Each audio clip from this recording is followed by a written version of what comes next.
الحمد لله القائل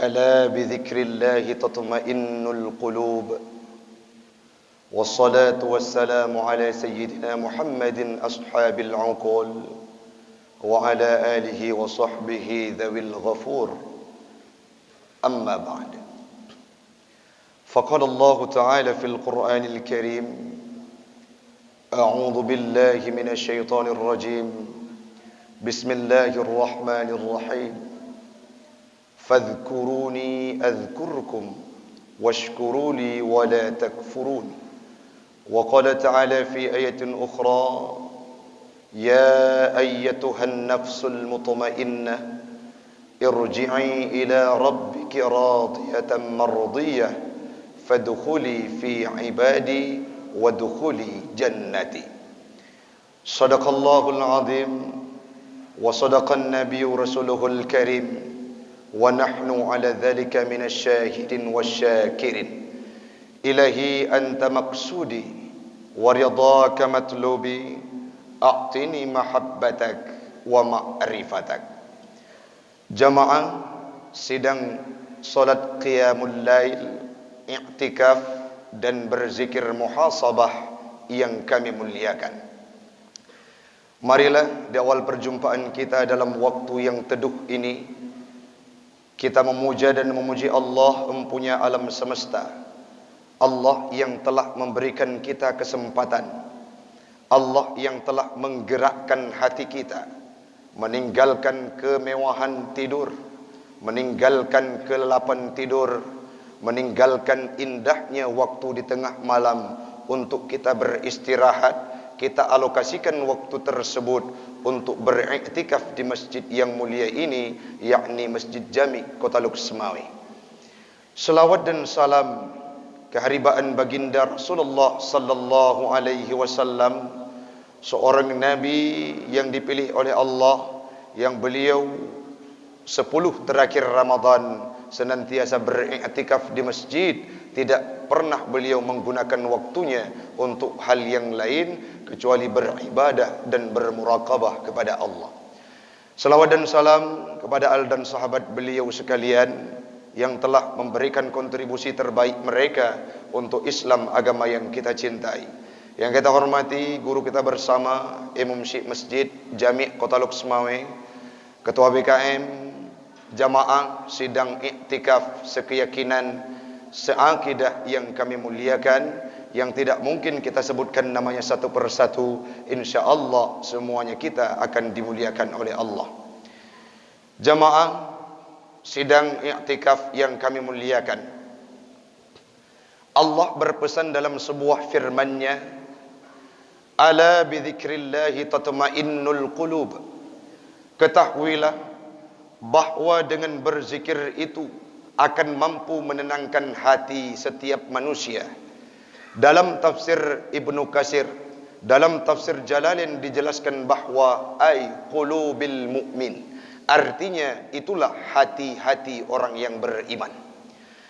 Orang-orang yang sudah punya kategori iman dalam hatinya, orang-orang yang sudah punya cahaya iman dalam nuraninya, merekalah yang kala disebutkan nama Allah, merekalah yang kala disebutkan zikir-zikir kepada Allah, merekalah yang kala diucapkan kalimat-kalimat yang mengingatkan kita kepada Allah, adalah orang-orang yang akan mampu tenang hatinya, tentram batinnya kala disebutkan kalimat-kalimat zikir yang mengingatkan mereka kepada Allah. Malam ini hamba Allah, kita sudah meninggalkan segala aktivitas kita. Kita begadang, kita korbankan waktu kita, di mana orang lain sibuk dengan lelap tidurnya, di mana orang lain sibuk dengan kemewahan kamarnya, dengan kemewahan fasilitas tempat rumahnya. Kita tinggalkan semua hal tersebut untuk beriktikaf di masjid, dan di sini pun diadakan zikir, bahkan malam ini zikir muhasabah.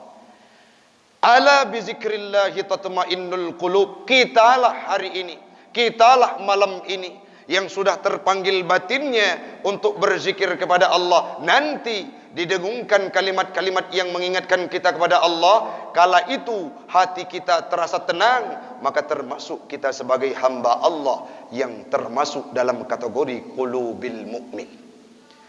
Yang selanjutnya hamba Allah, bila kita berzikir setiap waktu, senantiasa setiap harinya, setiap malam menjelang Ramadan itu usai, orang-orang yang sudah memiliki tatmainnul qulub, hati-hati yang tenang, jiwa-jiwa yang tenang, Allah berpesan dalam firman-Nya surah Al-Fajr, ya ayyatuhan nafsul mutmainnah, wahai jiwa-jiwa yang tenang, irji'i ila rabbiki radiyatan mardiyah, kembalilah kepada Tuhanmu yang ridha meridai. Yang selanjutnya Allah berpesan dalam ayatnya, fadkhuli fi ibadi, masuklah engkau dalam surgaku, dalam hambaku, fadkhuli jannati, masuklah engkau dalam surgaku.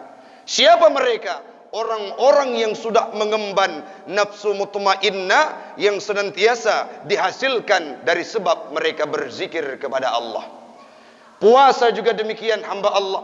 Dari semenjak kita pertama Ramadan datang, sudah 27 hari, malam ini 27 Ramadan, kita berpuasa, dilembutkan hati kita dari nafsu amarah, nafsu lawamah, berubah menjadi nafsu mutmainnah yang ending dalam kehidupan kita, yang kita tuju hamba Allah, fadkhuli fi ibadi, masuklah dalam kategori hambaku, yang berujung fadkhuli jannati. Ending dari sebuah perjalanan hidup kita adalah, ya Allah, kita lakukan iktikaf malam ini, kita lakukan zikir malam ini, yang nantinya akan kami pandu muhasabah. Semuanya itu untuk kita dapatkan ridha Allah. Kalau kita sudah mendapatkan tiket ridhanya, maka Allah berkata, fadkhuli fi ibadi, jadilah engkau sebagai hambaku, fadkhuli jannati.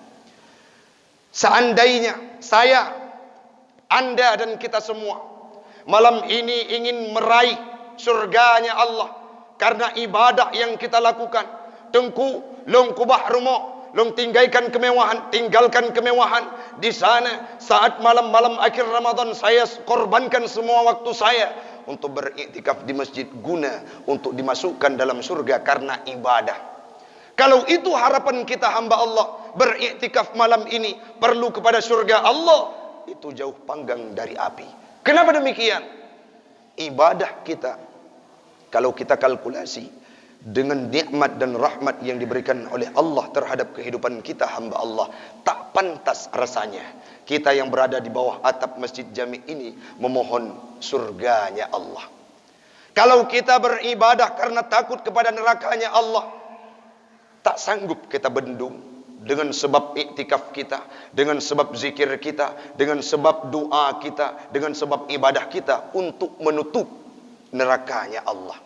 Namun apa yang kita tuju? Ridhanya Allah yang kita tuju hamba Allah. Insya Allah, kalau itu konsep kita datang ke masjid, ya Allah, nanti malam jam 2 sampai sahur saya beriktikaf di masjid, bukan karena rindu kepada surgamu, bukan karena takut terhadap nerakamu, tapi apa yang kita tuju? Ya Allah, berilah ridhamu karena iktikaf kami. Menyagetanya kamu rempok ridha Allah, sama dengan contoh yang kita dapati dalam kehidupan sehari-hari.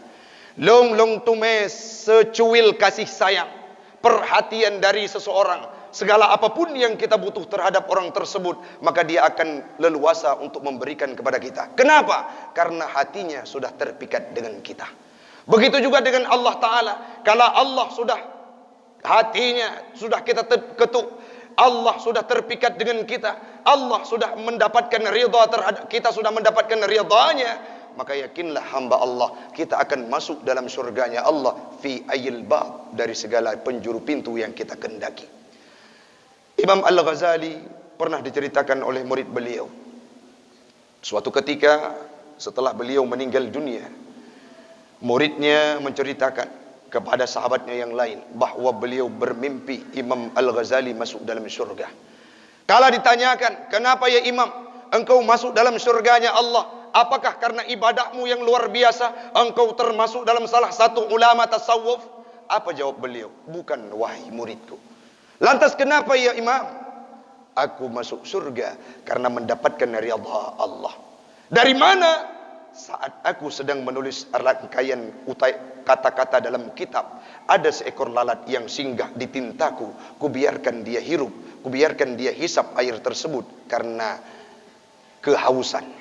Sehingga Allah Imam Al-Ghazali mendapatkan ridha Allah pada seekor lalat. Artinya, kalau kita beribadah karena menuju ridha Allah, ada suatu hal yang paling kecil kita lakukan, mungkin saja di situ kita dapatkan ridha Allah, maka akhirnya akan diberikan surga dalam kehidupan kita. Maka itulah hamba Allah.